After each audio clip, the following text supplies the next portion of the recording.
কাশ্মীরে একটি গ্রামের নাম বাংলাদেশ।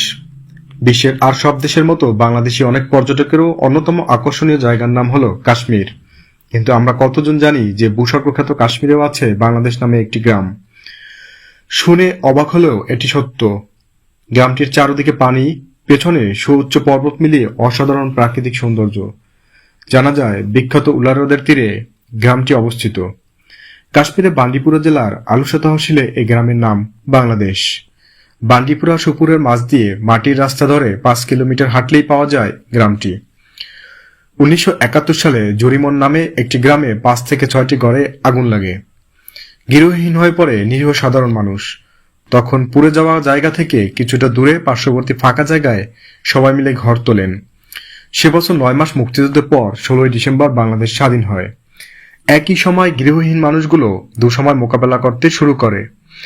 তাই তারা তাদের নতুন গ্রামের নাম রাখেন বাংলাদেশ। 2010 সালে বান্দিপুরা ডিসি অফিস বাংলাদেশ নামক গ্রামটিকে আলাদা গ্রামের মর্যাদা দেয়। 5 থেকে 6টি ঘর দিয়ে শুরু হওয়া গ্রামে এখন 50-এরও বেশি ঘর রয়েছে। বাংলাদেশ নামক এই গ্রামের মানুষের প্রধান জীবিকা হচ্ছে মাছ ধরা।